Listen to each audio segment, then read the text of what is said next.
It's an interesting feeling that I get. And I'm so sentient, I'm so kinesthetic and so feely versus more voyant.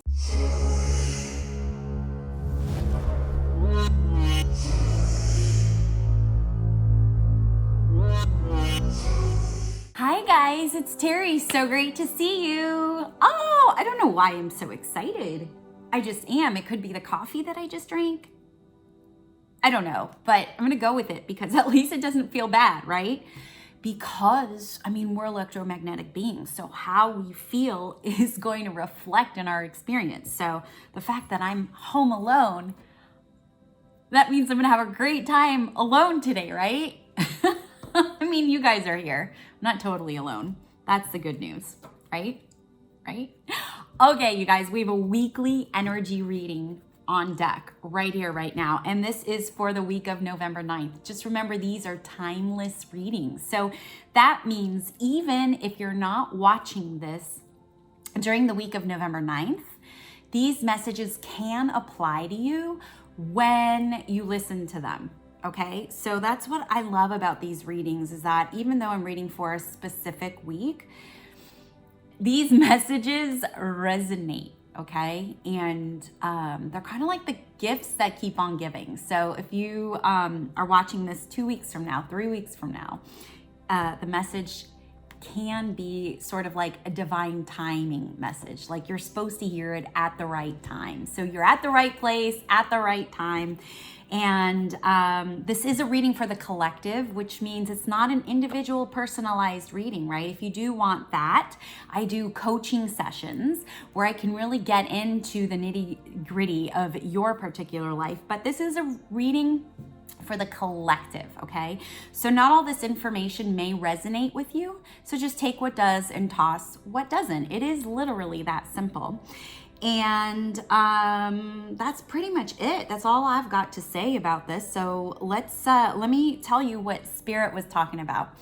So Spirit, I'm even like hesitant. I'm going through so many evolutions myself. I'm having several awakenings and conscious awarenesses, upgrades myself, that it's hard for me to even say Spirit anymore. So I say Team Terrie because I'm starting to feel like I'm connecting with multidimensional beings too. So I'm just going to say Team Terrie because they know who they are. I don't know who they are, but it's just, I now have to learn a new vocabulary, a new thing again, because I'm going through an upgrade myself and an integration. So it's really interesting for me to experience and feel this shift as well.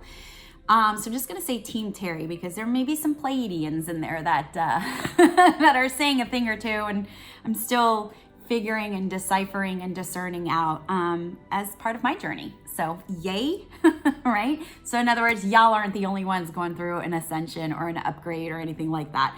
I am too. And by the way, these shifts and changes can cause a hullabaloo, malarkey, the whole thing. So if you're having a really hard, shitty, emotional time, that's cool. It's not cool, but it is part of the process. It happens. We get these downloads of light codes from the cosmos, and our body has to integrate that light. And there's a lot that goes on, okay? So just wanted to let you know that everything is okay. I do have meditations and energy shifting sessions here on YouTube to help you regulate and manage your light so that you can be more love and light, right? So anyways, for some reason I got off on that tangent, but no, not a reason, for a purpose. They are guiding me. So thanks, y'all. All right, when I tap into the energy of November 9th, it's an interesting feeling that I get. And I'm so sentient, I'm so kinesthetic and so feely versus more voyant where I see shit. That it's oftentimes hard for me to put into human words the sensations and the feelings that I'm having. So I'm going to do the best that I can in regards to explaining what I'm talking about. So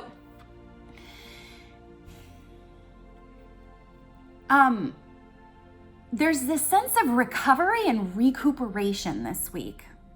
I'm not sure why or where it stems from, but it's like this release, like, okay, now I can breathe. Like, okay, fine. Like, we've been pent up for so long, and now it's like, okay, like we can let go. The problem with that recovery relief feeling is that it could actually bring us into this place of, I don't know what the word is, but where we feel like, it's okay, we can ease off on ourselves. So for example, now this might be your particular case, I don't know, or might not, but if you are an addict, let's say you were a shopping addict, yes, and you're a recovering shopaholic, yes? You know, you just feel this sense of relief and ease and you're recovering and you're like, you know what, I'll just go on Amazon and I'll just buy that toaster, it's on sale, no problem. And that sense of release and recuperation and recovery kind of gives you a little bit of a cockiness where you're just like, I'll just try this. Don't try. Don't go there, because what happens is a snowball effect. So there's this sensation or feeling or awareness or whatever where any past addictions could come up. We can call them flare-ups, whatever. It doesn't mean you have to go fully down, you know, the rabbit hole of like alcoholism again, if alcohol was your thing, but there'll be this like desire to like, I'll just try a sip. No, you know, if you're a foodaholic and like you finally have your emotions under control, you know, and you're just like, I'll just have a bite. No, but it's almost that sense of recovery, recuperation brings relief and release that can also bring this sense of, I don't want to say godliness, because I don't think that's the right way to say it, but the sense of like, I got this, but it's a cockiness. All right, you guys. So, you just be careful this week. Be careful with all of that. Maybe delusions of grandeur. Maybe that's what it would be. Like, I can do more than I can, you know? And it's not something like where if you've always wanted to go bungee jumping, you shouldn't go bungee jumping. No, you should go bungee jumping. But it's like, just take note of like, where is this coming from? Like, is this coming from an egotistical place, or is this coming from more of like a, you know, a loving, honest, let's just say more of an honest versus egotistical place. And you know what? When you get really down to brass tacks, you really can make that discernment of where am I coming from when I say something. So that's kind of like, that's what I'm getting for this week. I'm going to go ahead and pull some cards, see if that helps, you know, and see what's in the cards for us. I do pull 4 cards, and all of the cards are down below, so you know what the dealio is, or the decks of cards in case you want to get them. Thinking of teaching a card reading class. Would you guys like that? If you guys want me to teach a group card reading class, comment below. Let me know what you think, if that's something that you would like to do, because I can totally do that. Get a whole bunch of y'all together. Okay, so let's do a reveal here. We have 6 of diamonds, and this is gonna piggyback on what I've said earlier. Oh, I got hair all over my mouth. Or it's going to add to what I've said. Okay, La Maceta. Soulmate. Interesting. And Justice. Now, let me put this all together for you. This is interesting. Okay, so we have 6 of diamonds, La Maceta, Soulmate. I don't know, you can't see that. Soulmate and Justice.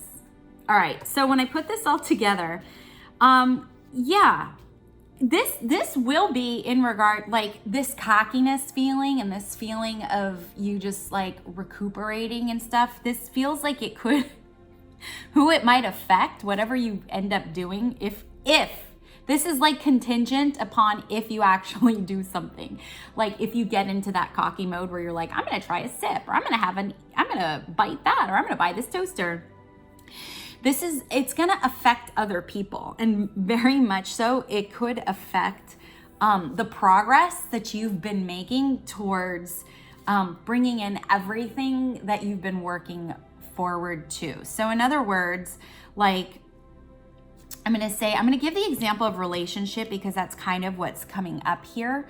is if you have been working towards being in a relationship, maybe a healthy relationship, wanting to be in a healthy relationship, or maybe having now the clarity of what you want in a relationship, and you've been, working on yourself. And we all have our shtick, so there's no judgment. Each person has their shtick, yeah?